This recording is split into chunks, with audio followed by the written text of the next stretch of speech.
मैं बात कर रहा हूँ झारखंड के रामगढ़ जिला के भुचुंडी गांव के, जहां मंगलवार के रात खोखा गांव का एक निवासी रविंद्र महतो का मौत हो जाता है।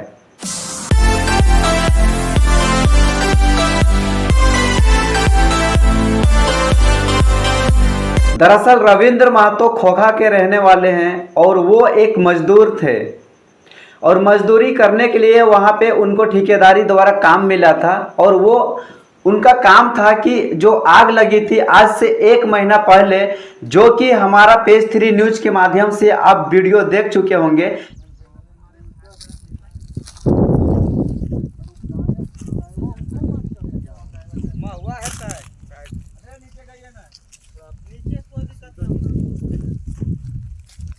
अभी तो आर बैठ गए यार, तहन तो काम रहता नहीं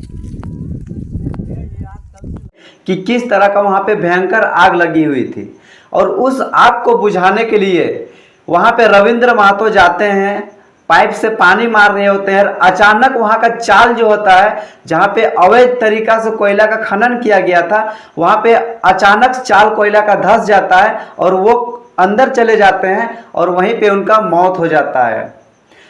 सबसे बुरी बात यह है कि अभी तक लगभग 20-22 घंटा के बाद भी उनका जो शव है वो अभी तक बरामद नहीं किया गया है। अभी तक रेस्क्यू जारी है। इधर ग्रामीण लोग काफ़ी ज़्यादा परेशान हैं और उनके घर वाले और भी ज़्यादा परेशान हैं और वहाँ पे हुंकार लगाया जा रहा है राहत के लिए। तो सीसीएल एक ही चीज़ बोल रहा है कि मेरा काम ये नहीं था और मैं उनको काम नहीं करवा रहा था। साथ ही जेलकेम के नेता संतोष महतो ने 1 महीना पहले जब ये आग लगी थी उसी समय बोले थे वहाँ पे कि एकजुटता होके एक सही निर्णय लेके यहाँ पे काम करने की जरूरत है। अब हमारे बीच में आए हैं जेल कैंप के केंद्रीय प्रवक्ता सह सचिव संतोष महतो जी भी यहाँ आए हैं और संतोष महतो से जानेंगे कि क्या कुछ यहाँ के बारे है। और संतोष महतो जानेंगे।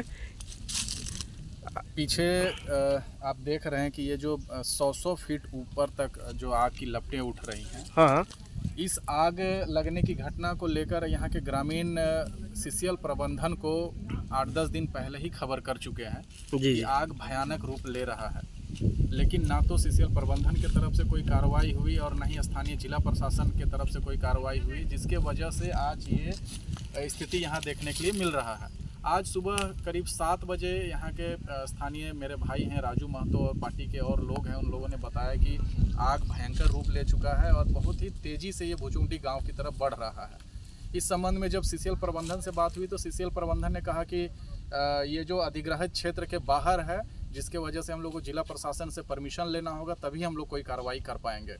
फिर हमने डीसी से भी बात किया। डीसी के निर्देश पे पता नहीं अभी सीओ भी यहाँ पहुँचे थे, लेकिन वो जो है यहाँ से निकल गए। उनका कहना है कि नहीं, मंत्री जी को वो मंदिर में दर्शन कराएंगे। जी। तो यहाँ आग लगा हुआ है और पूरा गांव जलने को है और सीओ यहाँ आते हैं और बयान देते हैं कि नहीं, हम जाएंगे मंदिर में। लेकिन एक मिनट संतोष जी, सीओ का कहना है कि हमने यहाँ का आग को बुझाने के लिए अमीन और कर्मचारी को भेज दिए। क्या अमीन और कर्मचारी से आग बुझेगी? यही तो दुर्भाग्य है कि जहां एक तरफ सीसीएल प्रबंधन ने कह दिया कि भाई ये हमारे अधिग्रहण क्षेत्र के बाहर का है, इसका मतलब ये पूरी तरीके से मामला सीओ के क्षेत्राधिकार में आ जाता है।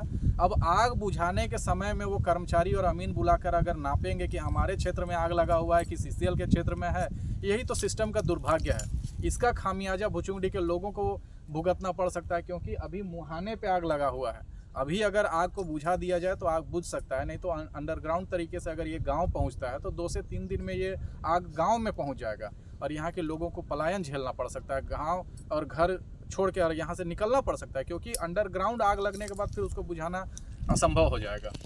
आपने सही सुना कि कर्मचारी और अमीन की यहाँ आग बुझाने के लिए कोई ज़रूरत नहीं है, लेकिन यहाँ पे सीसीएल प्रबंधन जीएम जो आए थे और वो कह रहे थे कि ये हमारा सीसीएल का एरिया क्षेत्र नहीं है। आप इसमें क्या कहेंगे? जीएम जो है रजरप्पा क्षेत्र के, वो जानकार व्यक्ति हैं। उन्होंने रीड करके बताया कि भाई यहाँ पे अगर आग को बुझाना है तो कोई वैकल्पिक साधन के माध्यम से ही बुझाना होगा, क्योंकि आग की लपटें इतनी तेज़ हैं कि उसके नज़दीक ना तो ब्लास्टिंग किया जा सकता है, ना जेसीबी जा सकता है। लेकिन बगल में एक नदी बह रही है, अगर नदी के डायरेक्शन को मोड़ के पानी अगर इस खदान के तरफ लाया जाए तो आग आसानी से बुझ सकता है, ऐसा वो निर्देश दे के गए हैं। और जेसीबी पहुंच रहा है। आप देखते हैं कि आगे क्या कार्रवाई होती है, चूँकि हम ग्रामीणों के बस की बात तो है नहीं कि हम लोग इस आग को बुझा सके, तो स्थानीय प्रशासन और सीसीएल मैनेजमेंट मिलकर ही इस आग को बुझा सकता है। और एक सवाल आपसे रहेगा, अगर सीसीएल प्रबंधक और यहाँ के चितरपुर के सीओ अगर इस प्रशासन व्यवस्था को लेके अगर आग बुझाने में कामयाब नहीं होंगे तो क्या जेल कैंप के आपके साथी लोग मिलके इस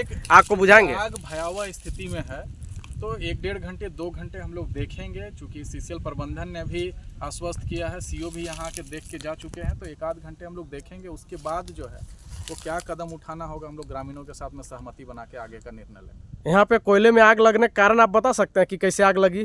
देखिए यहाँ अलग अलग कारण बता रहे हैं, जितने लोग हैं उतनी बातें हो रही हैं, लेकिन क्या एग्जैक्ट बात होगा ये तो एक्सपर्ट ही बता सकते हैं। लेकिन अभी वर्तमान स्थिति है कि आग को कैसे बुझाया जाए और इस आग को बस में रखने की जरूरत है, नहीं तो आने वाला महीना 2 महीना में बहुत ही ये डेंजर रूप लेने वाला है। और खास करके यहाँ का जो ग्रामीण है उनके लिए ये मौत का कारण बनेगा। और इस बात को नज़रअंदाज करते हुए वहाँ के लोग, उस आसपास के लोग इनको बोला कि आप नेतागिरी यहाँ पे कर रहे हो और नेतागिरी पे हम लोग नहीं आना चाहते हैं। और कहीं ना कहीं आज ये मामला देखने को मिल रहा है। काश अगर इस बात का, इनका बात को उस समय अगर नज़रअंदाज नहीं किया जाता और कहीं ना कहीं इनका बात को अगर वहाँ पे सुन के और अगर इसमें एक्शन लिया जाता तो आज इतना बड़ा दुर्घटना नहीं होता। अब मैं आपको डायरेक्ट मिलाने वाला हूँ रविंद्र महतो के परिवार वालों से।